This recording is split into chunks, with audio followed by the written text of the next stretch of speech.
Welcome to Everyday Economics, the podcast in which you learn about the economic world happening around you every day. I'm your host, Chris Krug, CEO of the 501c3 nonprofit, nonpartisan Franklin News Foundation. Everyday Economics, a production of America's Talking Network. You can subscribe to all of our podcasts at americastalking.com. To support Everyday Economics, please make a tax-deductible charitable contribution by clicking the link in the show description. We are recording this episode on Friday, September 27th. And joining me, as always, the great one, Dr. Orphe Divounguy.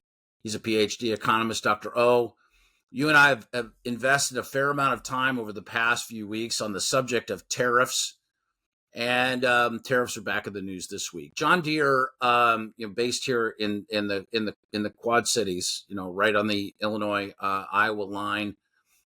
Frankly, probably, I would say one of the most storied American manufacturers, the largest maker of farm equipment and lawn and garden equipment, that in U.S. history, longest, I believe, in business since 1837. Yeah, they've been making the stuff. World's largest tractor manufacturer. It's amazing. They've been making stuff. Story. They've been making stuff that helps America grow crops and mow lawns for since before the Civil War, right? Business pressures against John Deere have been real, and as they have been for virtually every other heavy equipment manufacturer of heavy goods in the United States. Totally. We've had a kind of manufacturing recession for the last couple of years. Well, more than the last couple, right? I mean, they're talking about moving. First of all, they're laying off people, here in the U.S., and they're talking about shifting production to Mexico. And former President Donald Trump hopped in this week on one of his speeches, said, if John Deere does that, that he's going to impose a 200% tariff on any foreign manufactured John Deere equipment that's attempted to be brought back into the United States. I wanted to get your take on that, specifically on the threat that a tariff will be implemented if they try to go that route. And then let's see if we can bring this around to a discussion about using the threat of a tariff to bargain, which in theory, I think is where Trump is headed with this. So go ahead, you start and let's go. I don't know who's advising the candidate, but look, a company like John Deere has 25% of the 25% share of global agricultural equipment, right? Right. 1/4 of the world agricultural equipment market. Right. 40%, nearly half of the North American market. I mean, just think about this, man. Like, what is he thinking? They're just too big. They're just too strong. It's just going to hurt a lot of people. It's going to hurt a lot of Americans because basically tariffs raise the price of everything. It's going to hurt American workers of this monster, this giant, John Deere. So I don't think this is the way to do it. Resources will flow to where they are the most productive. And the best way to keep John Deere right here in the USA is to make it easy for them to do business right here in the USA.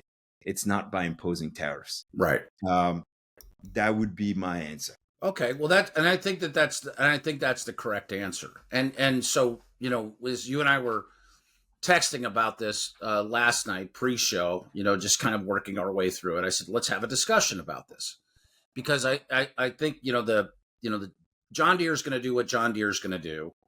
Donald Trump, the 45th president of the United States, is within now 40 days of election day, and the polls are very, very close. My thought is that this is a business negotiation that's happening out loud, and this is the start of it. And in business negotiations, sometimes the voices are louder at certainly at the beginning. I would suspect that we will not get to the point where the tariffs would need to be implemented.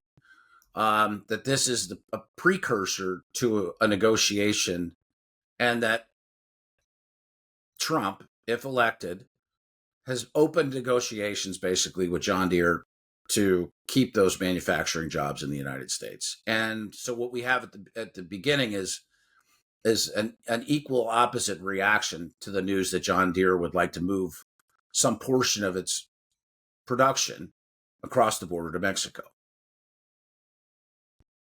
Yeah, I get that Trump likes to use things as you know, I mean, what's that book he wrote?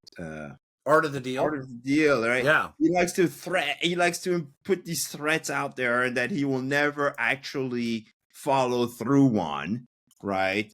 But ultimately, I think a lot of people are starting to see through that, and yeah. Well, I mean, but you know, if this is, I mean, if I'm right, and I'm, you know, I mean, I'm not suggesting that I'm right. These are just the thoughts that I have. That this doesn't come down to John Deere moving production to Mexico and Trump, if you know, if elected, implying or imposing a tariff to bring them back. My thought is that this is a negotiating tactic, and it's loudest at the beginning, and I would assume that what ultimately would be good for the United States and for the American worker would be for their job not to go to Mexico, and that this is the beginning of a negotiation that ultimately will result in John Deere staying here in the United States. Totally, I mean, and they have production elsewhere in the world but already, I think, look, right? I think, look, at some point, people start to call you bluff, right? Sure. And I think that's starting to happen. Yeah. That, I mean, it you know, and the more he does it, the less serious people will think he is. The more he talks kindly of other governments that have traditionally been opposed to some of the U.S. agenda around the world, the more people will start to call him bluff. And then the problem with that is that it then potentially could escalate into him doing something drastic to get people to take him seriously again. So anyway, like actually impose the tariff, which actually impose the tariff, he may do. I mean, that is not outside the realm of possibilities if it doesn't go the way that he would like it to go. I mean, I think he probably would, and I think that that's what makes him an interesting negotiator, and potentially makes his strategy of a threat of a tariff maybe a little bit more real than some other politicians in the United States and other past presidents who threatened the same things, probably didn't receive the same level of blowback for it because they weren't Trump. At the end of the day, I don't think anybody in the United States wants John Deere to move production of anything outside of the United States. I don't think that they do. And I don't know that necessarily that John Deere wants to move production outside of the United States. So this could be the stairway to some other kind of deal that allows manufacturing of John Deere's product line to remain in the United States. Totally. But you know what? You see this, you see like these individual deals with individual companies. Right. That is just terrible, right? We did a whole podcast episode on corruption. Why not just level the playing field? But to your point, right? When you have that much market share and you are that relevant of a player in any segment, I think that you do have something of an equal footing with regard to the ability to manage your business inside of the reality of what the government would like to happen, and that there's neither the candidates, neither Harris nor Trump, wants any more jobs going across our border. Of course not. So interesting. Yeah, interesting. I mean, the reality is, it would actually hurt the U.S. economy, hurt consumers, lower economic growth, result in higher prices, higher interest rates. If a deal could not be reached. Yeah, I'm not talking about just John Deere here. I'm talking about just Yes. tariffs.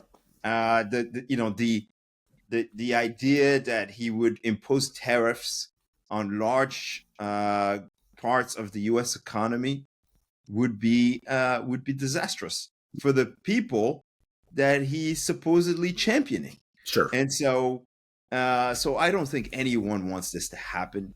But again, the only way to really prevent this from happening is by just making it easy for people to do business in the United States. Right. By leveling the playing field, lowering the barriers to entry, allowing more competitors to fill that space. That kind of market will help stimulate more competition, lower prices, and maybe even more innovation.